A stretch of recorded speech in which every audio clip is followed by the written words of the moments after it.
अस्सलाम वालेकुम everyone and welcome back to the pharmaco study. आज जो हमारा टॉपिक है वो ये है कि हम लोग अक्सर देखते हैं कि सेम मेडिसिन का नाम होता है लेकिन उसके साथ जो जो सेकंड नेम होता है, जो उसका सॉल्ट का नेम है वो डिफरेंट होता है।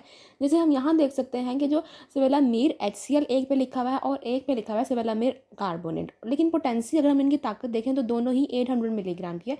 तो इनमें डिफरेंस क्या है? सबसे पहले तो जिनको सिवेलामीर का पता नहीं है कि ये क्या चीज़ है, उनके बारे में मैं बता दूँ कि ये जो है फॉस्फेट बाइंडेड है, यानी कि जो क्रॉनिक किडनी डिजीज़ के जो पेशेंट होते हैं उनमें क्योंकि उनका जो किडनी की फिल्ट्रेशन है वो कम हो जाती है तो फॉस्फेट बिल्डअप होना शुरू हो जाता है उनकी बॉडी में, जिसकी वजह से हमें एक फॉस्फेट बाइंडर चाहिए होता है। अब यूजुअली मार्केट में डिफरेंट फॉस्फेट बाइंडर्स आते हैं, जैसे कैल्शियम एसीटेट्स की फॉर्म होती है, एल्यूमिनियम और मैग्नीशियम के भी फॉस्फेट बाइंडर्स आते हैं। लेकिन एल्यूमिनियम और मैग्नीशियम जो बेस्ड होते हैं वो हर एक को सूट नहीं करते, इसकी टॉक्सिटी होने के चांसेस होते हैं। इसी तरह जो कैल्शियम एसीटेट बाइंडर है वो बहुत कॉमनली यूज़ होता है, लेकिन उससे भी कुछ लोगों को ये मसला हो जाता है कि उनमें कैल्शियम का लेवल इंक्रीज़ होने लग जाता है। तो एक्सेप्शन हर केस में एग्जिस्ट करती हैं, इसलिए जो है वो सिवेलामीर जो है वो डेवलप किया गया। अब सिवेलामीर जो है वो HCl में भी आता है और कार्बोनेट में भी आता है। तो इनके दरमियान का डिफरेंस है, बेसिकली जो इनके दरमियान डिफरेंस है वो है सिवेलामीर जो HCl है वो जो है वो कुछ पेशेंट्स में मेटाबॉलिक एसिडोसिस करवा सकता है, ठीक है, क्योंकि ये क्लोराइड आयन रिलीज करता है। तो जो एसिड बेस बैलेंस जो है आपकी बॉडी का वो डिस्टर्ब हो जाता है और मेटाबॉलिक एसिडोसिस होने के चांसेस होते हैं, रिस्क होता है कुछ पेशेंट्स में। जबकि जो सिवेलामीर कार्बोनेट है उसमें ऐसा कोई रिस्क एसोसिएटेड नहीं है। तो ऐसे पेशेंट्स जो ऑलरेडी प्रॉन है कि उनमें ये डेवलप हो सकता है, मेटाबॉलिक एसिडोसिस का रिस्क हो सकता है उनमें, उनमें जो है वो सिवेलामीर कार्बोनेट प्रेफर किया जाता है ज़्यादातर। लेकिन अगर हम इनकी एफिकेसी की बात करें कि ये जो अपने काम करने में दोनों कितने ज़्यादा तेज़ हैं, इनकी एफिकेसी कितनी है, तो दोनों की ही इक्वल एफिकेसी है। दोनों ही बहुत अच्छे फॉस्फेट बाइंडर हैं और सीरम फॉस्फेट लेवल जो है वो कम करने में बहुत एफिकेशियस है।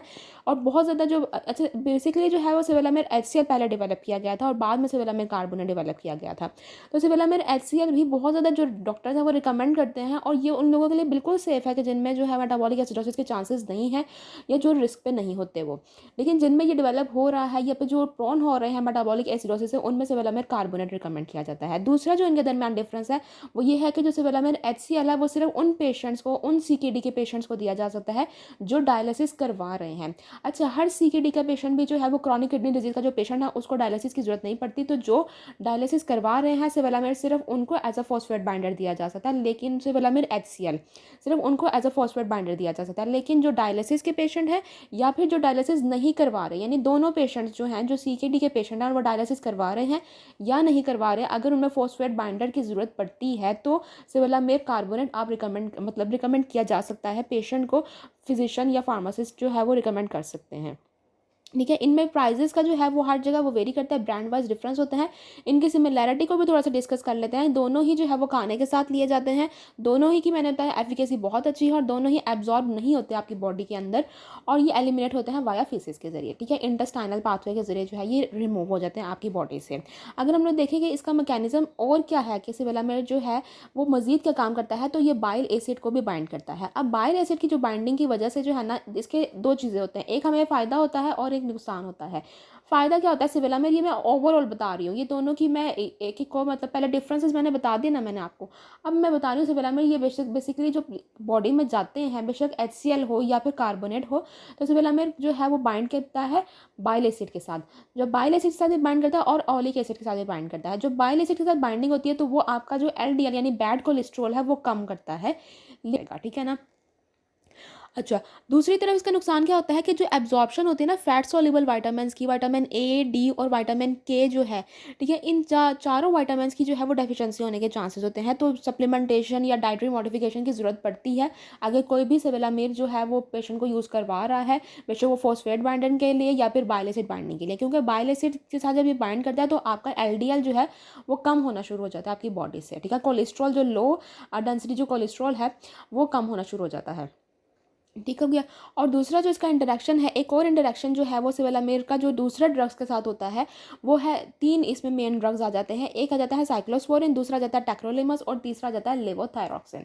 सो दीज वर द इंटरेक्शन जो बहुत इंपॉर्टेंट थे। और आपको जो बेसिक इसका जो था कि सिवेलामीर HCl और सिवेलामीर कार्बोनेट के दरमियान क्या डिफरेंस है वो भी क्लियर हो गया। ये आर्टिकल खुद पढ़ना चाहते हैं तो prescriptioncredit.com पे जाएँ और वहाँ पढ़ें इस आर्टिकल को भी, इसकी डोजेज फॉर्म, जो सिवेलामीर की डोजेज है कैसे मेंटेनेंस की जाती है, कैसे इनिशिएट किया जा सकता है और कैसे अगर कोई पहले पर्सन जो है कैल्शियम एसीटेट पे है और इसकी डोजेज को किस तरह से किया जाता है, कन्वर्ट करना हो, शिफ्ट करना, तो कैसे किया जाता है। और इस तरह के मज़ीद बहुत से आर्टिकल्स और फार्मा बुलेटिन के कौन सा ड्रग जो है मार्केट से ड्रैग ने रिकॉल कर लिया, और इस तरह की बहुत सी अपडेट्स जो है prescriptioncracker.com पे अवेलेबल है।